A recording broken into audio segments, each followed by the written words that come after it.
Good afternoon. My name is Chris Brown, Title Officer and CEO for ClosePoint USA. And I am extremely excited and very fortunate to have two people here to interview and talk about the title industry, talk about how the industry has gone from something so simple to getting to so many complex situations, and to have these two individuals who are basically icons in the industry.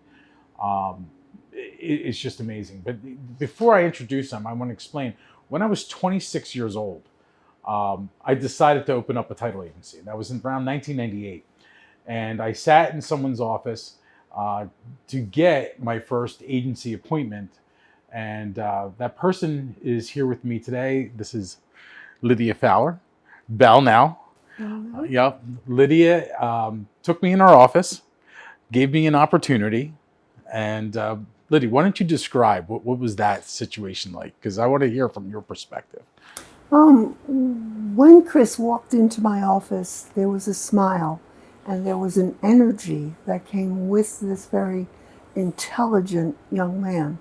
And, at that point in time, people coming into the industry from outside had a hard time coming in the door. But I always looked for that smile and that personality and that energy to enhance the title business. I happen to have a passion for this business, and I like to bring in good people into the industry.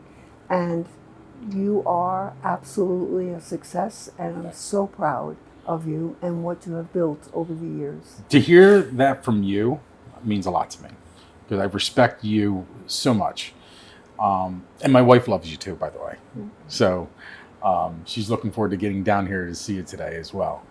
But I want to know, how did you get into the title industry? What led you into the path that you found for so many years? I came into the industry via the accounting department. I headed up the accounting for Ticor in North Jersey in Hackensack. And I worked with very interesting, very intelligent people who actually led me to the intrigue of this business and how intricate and complicated and the value of title insurance. Title insurance back then, and maybe to some degree today, is still misunderstood. But I do believe that the middle class was built on being able to buy a home and take out a mortgage, and title insurance really was the vehicle which catapulted the middle class in this country. That's amazing. And I never really thought about it from that perspective. And you think about the comfort that lenders needed to lend to various individuals, to give them an opportunity to build and have their own home and create generational wealth. Real estate's been an amazing ride for me. But Lydia, she's being humble, is a CTP, Certified Title Professional. How many CTPs are there in the state of New Jersey?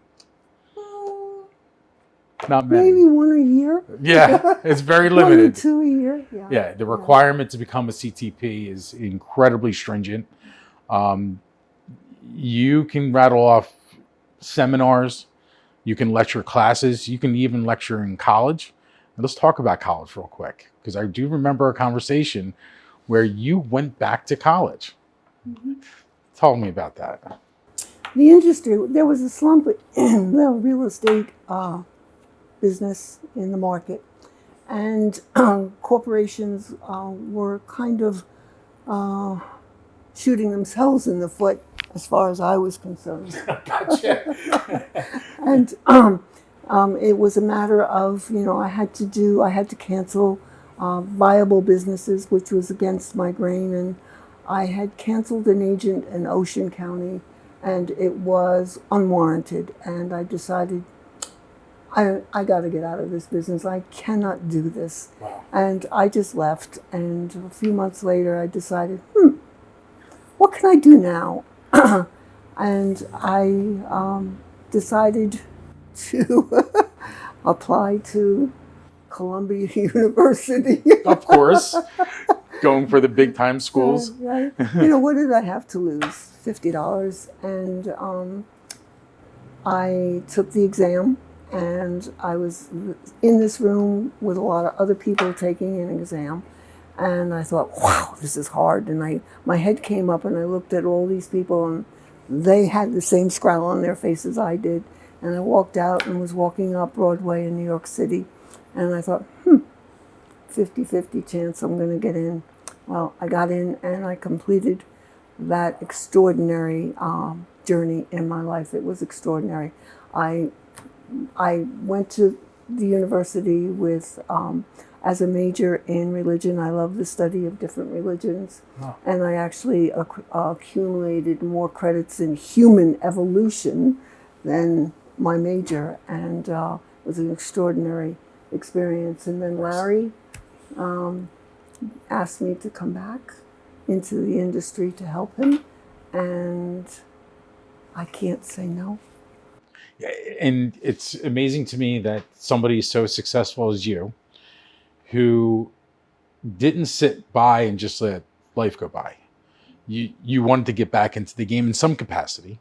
So you go to Columbia, which is not an easy school to get into by any stretch. Complete that. And because you're such an asset, you know, Larry being as smart as Larry is, brings you back in. And what are you overseeing now for CATIC? What is your wheelhouse right now in CATIC? Basically, I think it's what I've done most of my career. Is I feel like I look at a wall, and there's a plasterer that plasters the wall, and I go along and I see the cracks, and I say, how about this, and how about that? Gotcha. And it's just guiding, in a business sense, the trajectory of the operation. You know, how to grow the operation, and to manage. Larry's a very, very, he takes on a lot. He does a lot. He accomplishes a lot. And it's a wonderful role to be with him, to ensure that, you know, I can fill in those cracks once in a while. Gotcha. And it's in those once in a whiles that make it all worthwhile. 100%. So how my relationship with Larry started was a couple of years later. And I was originally working with somebody else who was underwriting counsel for the underwriter that I was with at the time. And that individual had left or took on another position. And I was introduced to Mr. Bell. And my first phone call, I don't know if you remember or not, I said, Mr. Bell, I have a situation, and you know, A sold to B, and there was these title complications, and I hear under NJSA colon 58 451, you're able to do X, Y, and Z, and I was like, oh boy, you know, I was impressed. It was immediate. The remedy was quick, but now 24 years later, our conversations are pretty much the same. And it's amazing to me how quickly you assess the situation, you attack the issue at hand, give confidence to allow the deal to move forward under certain criteria. You lay it out as a plan as opposed to an impediment. I know I'm singing your praises because I am incredibly impressed by both of you. But Larry, tell me, you know, where did you find your passion to be able to be so available, so apt on all the topics, whether they're from law from 100 years ago to the most current issues? Where do you find that passion? Well, thankfully, the passion is there when I get up in the morning. So I'm blessed with that drive. Also, the drive to just be helpful. I mean, that's kind of the way I was raised. You know, what can each of us do to assist, you know, our brothers, our family, you know, the people that we work with. And my experience, I mean, I was a practicing attorney since 1978 and was involved in all of the real estate issues, you know, representing buyers and sellers, very active real estate practice. Real estate brokers There were a couple in town that liked me and put me on their list of 3 or 4 attorneys. So my practice grew. And, the family transactions, bigger transactions, commercial transactions, business transactions. I really had a very broad base and a very successful private practice when Lydia moved her underwriting offices in New Jersey next door to my law office, and I believe that was 1991. Okay. And thereafter, 91 to 93, Lydia would pop in with a survey. Can you have a look at this? I have a question, I have an issue. And ultimately, I was hired, and I wound down the practice and I began the underwriting. And, you say that I've always had a plan.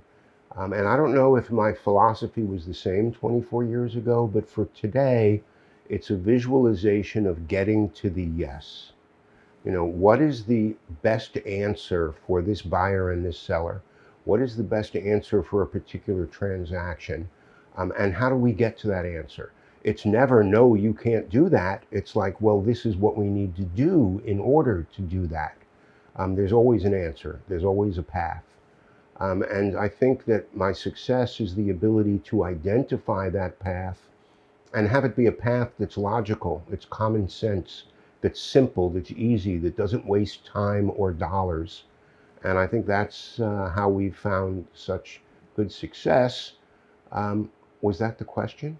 Yes, it's fantastic, actually, because that truly describes how I feel when I speak with you. That the niceties and all that other stuff, it's not necessary. We just go right to the heart of the matter. And the turnaround time in terms of getting that answer, the clear, concise answer over the phone, is invaluable to any title agent that's trying to build a business, because that's what we're based on. How quickly we can resolve a challenge without disrupting the transaction or the closing date is really, what people test us on. Mm-hmm. And to get those answers that quickly. But there are situations where I have emailed you or called you and said, this is a serious one. Most recently was a tax lien foreclosure.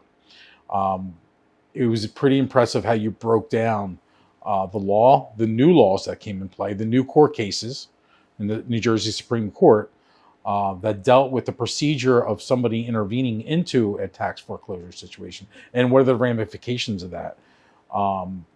We were very fortunate to have CATIC in that situation guide us and get us through that transaction, which was fantastic. So let's go back to the personal side a little bit. Before you do, let me just make one comment about that whole tax sale issue and the change with the laws and being familiar with the laws. The direction that we're going in this country with the loss of property and property rights vested in individuals. It is a scary topic. It's a scary topic, but it's always been my position that there shouldn't be a gotcha situation where someone that's down on their luck loses their house because they couldn't pay $1,000 sewer bill, or they fell behind on their taxes, so they wind up losing their house. And to people that prey on the folks that are downtrodden. So it's always been my position to try and help them. And all of the laws, I don't need to learn anything new because the courts are finally catching up with that philosophy. They are. Wait a minute. They need good notice. Wait a minute. They need the right to know what the upside price is on bidding in a foreclosure.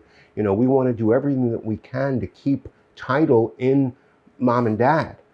So I'm pleased that although it's complex and it's difficult and the courts are attacking it, I'm happy that that morality and the way the law is looking at property rights and the rights of people is changing in a positive way. And it is. And I think from the real estate side, from the retail realtor that is listing a house, the buyer is not just competing with other private individuals.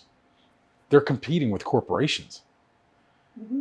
You know, and I'm not going to name corporations, but they're competing with corporations who are gobbling up 45% of single family homes in the country. Home ownership was always something, like you said, Lydia, for the middle class to build and develop and have something, you know, when they're moving on to the next life to pass to their kids. We get rid of something like that in this country, we're looking at real problems. And the fact that you brought this up and you talk about it and you're saying that is our defense, the courts. But title insurance is also there to help with that, facilitate that protection as well. Good title agents who are up to date on the settlement procedures, knowing how to protect someone who is being foreclosed on, making sure that all the rules and regulations are followed. But again, let's go to the fun side. You guys are a power couple in the title industry. We are. You absolutely are. If there was a power couple, top 10, you would be number one. So my question is, how did you guys come together? A hurricane. A hurricane. A hurricane. We'll get to the hurricane. Okay. We'll get to the hurricane. You was kidding, but no, okay. It was a hurricane. That's cool. Hurricane Floyd. So 1996? 1999. Is that 99? September 17th of 1999, Hurricane Floyd rolled through Bergen County and the East Coast. Tough hurricane. But backing up, 99, I had been working with Lydia since 94.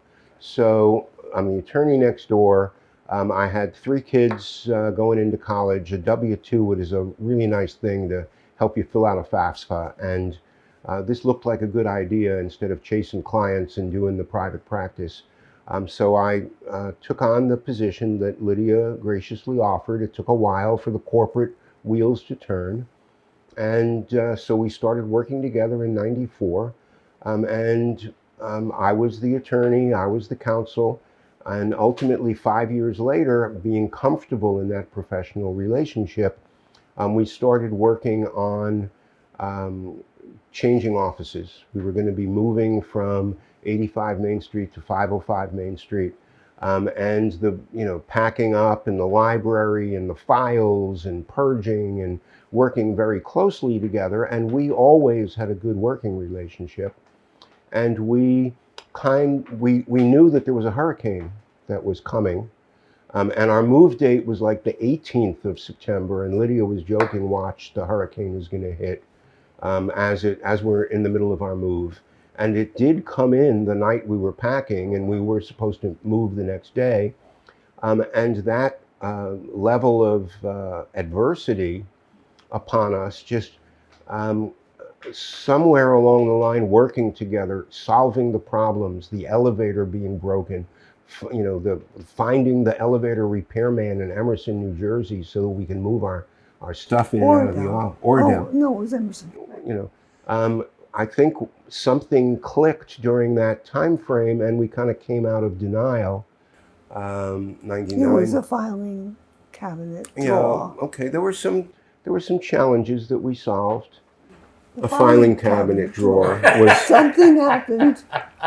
I had designed this office, the office of my dreams. Okay. And it took me a while to get everyone convinced that this is what I want, and I finally got what I wanted, including a space for filing cabinets that was recessed into a wall. Remember how filing cabinets used to jut out? Yes. I didn't want that. I wanted it, recessed. Okay.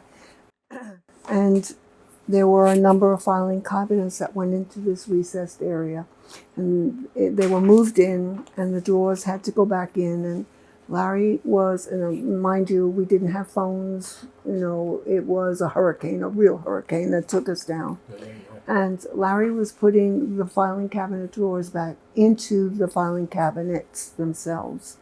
And he got to the last one, and he struggled, and I was doing something, and he said, "I'm sorry, Lydia, you're going to have to, get a new filing cabinet. Because this one is damaged. It's really, unfortunately, it's a casualty of the hurricane." And I looked and I said, let's try one more time. And he went to one end of the filing cabinet. I went to the other. And we maneuvered and it just went in. And something happened at that point in time where it transitioned from a strictly business relationship, but something, and I didn't really know what was happening. But we started talking in riddles and, the little comments. And then at a certain point I said, time out. Can we go outside? I smoked back then. Mm-hmm. Can we go outside and sit at the bench? I need to figure out what's going on here. Because we're talking in riddles, but I didn't say it like that. I got you. And we went downstairs outside, lit up 2 cigarettes, and within 60 seconds or less, we knew we were in love. That's awesome. That's how it happened. That is so cool. Married Valentine's Day 2002. It was right after 9/11. We got married at sunrise on a commuter ferry in the Hudson River right by Ground Zero. We had an agent who was the mayor of Fairview, Vincent Bellucci. So he was the officiant. He was the officiant. We grabbed him on the ferry. Had some kids and a couple of friends. We had to leave at 5:30 in the morning. 5:30 in the morning to get there by sunrise, and got married in 2002, and we just celebrated 22 years together this past February. Congratulations. Which kind of made it easy when I needed, some help starting CATIC 6 years ago in New Jersey. It's like, hey, Lyd. She's studying. Yeah, well, no. By the time I went back to CATIC, Lydia had already she completed. graduated. Okay, she graduated. I believe. That's great. Yeah, it was the same year that I went to CATIC that you graduated Columbia. And the rest is history. That's amazing. Yep. It's amazing how you can work together, enjoy working together, and also grow your relationship, privately, in the things that you enjoy doing together. You don't get sick of each other? Oh, no. No. Well, wait a minute. I would say that we have a normal, healthy marriage. Yes. I mean, Listen, I've been married 27 years, maybe 28. And so, I get it. And she we're very much similar to what you guys are. Work is work, and you know how to speak, when it's business time. But we also were able to shut it down and go home and be husband and wife, where I was told to do what I had to do. So. In January, we went to Nice for 10 days. And each time we go away and we go explore this world together, it gets better and better. And this past January, this trip to Nice, believe it, I mean, it only gets better. It was perfect. Nice. You need someone to share your life with. 100%. To see the world through somebody else's eyes, and that works both, personally and in a marriage, and socially, and the business perspective, the trust. I mean, working with a spouse, a lot of people say, "How do you do it?" Because she gets you. Yeah. If you're getting a call at 8:00 at night on the title, she's not going to question. Why are they calling you at 8:00 at night? Because she's been there. You've received those calls yourself, and probably still do. Speaking of calls, we were in Israel going on a road down to The Dead Sea. I'm going to get And here. the phone rings. I had no idea.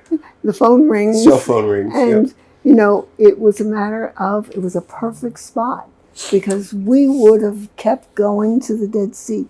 He actually pulled off on the side of the road and he took your call. Chris and Brown. I was listening. Chris Brown's got a title question. To title insurance, here's going on over here. And I'm looking at the Dead Sea. Yeah, one of where- the most beautiful places in the world. Everything's And Chris Brown's calling me. Now I feel like a real heel. No. It actually enhanced. Okay, come on.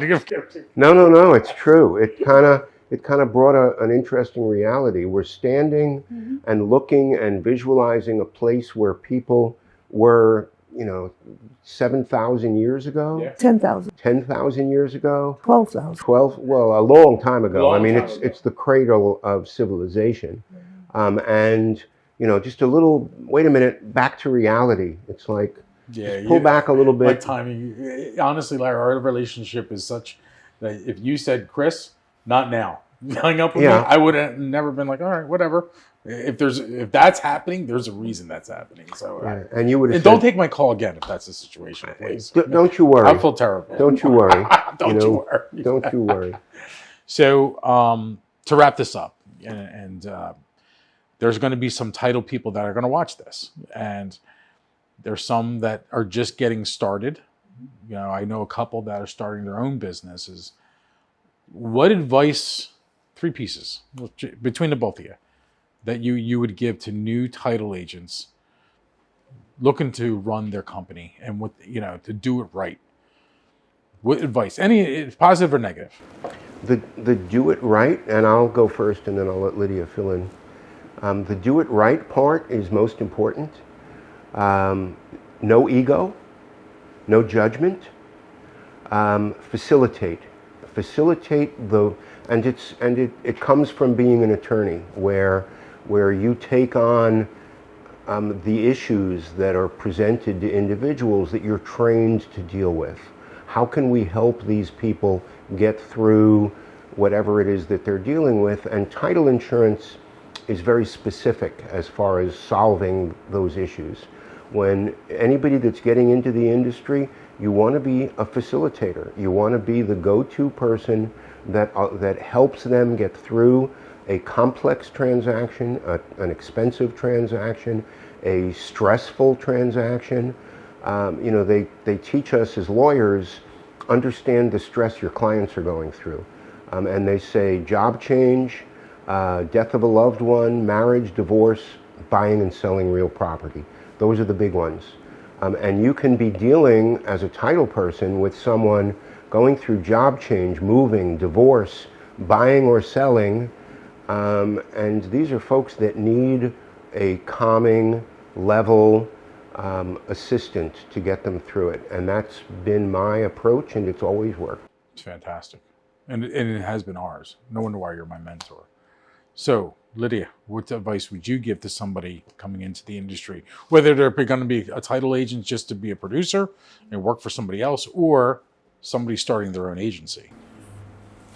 I would have to say, even today, I look to understand and appreciate with a passion the value of title insurance and what it means to this country, and what it means for the purchase of real estate, whether it be a $100 million deal or a $60,000 vacant piece of land. And if you can understand that value and develop a passion for it, to add value. You're here to add value. Right. Because sitting at a closing table is Awesome. It is awesome. handing those people the keys. Yeah, I got to tell you, when I don't do a lot of closings like I used to, because I'm always out doing, you know, meeting people, doing business development activities. But I can certainly tell you, I enjoy being at the closing table with people, and especially first-time home buyers, to see their face and what they are achieving. You know, there's no substitute. There really isn't in my book. So, you know, I have to beg to differ. go for it. Adoptions, when I was a practicing attorney. Okay. An adoption in chambers with a judge and holding a baby, that trumps, you know, that rises That does. above. I'll give you that. That I rises know above real that estate. experience. But real estate's a close second. There's a huge sense of accomplishment that's Absolutely. I enjoy watching. Pride, Pride. you know, owning a piece of the earth. 100%. So I want to thank you both for spending time with me, with everybody who's going to watch this. There's so much value in this, so they can understand where you start from and where you get to, and how you do, even with a loved one, you know, and how to create that relationship to keep business, and then, when business is done, you move on to your, your marital relationship. But thank you again so much. Thank you, Chris. Thank you for your friendship. Very blessed to have you guys with us, with me. I'm just very happy. So thank you guys.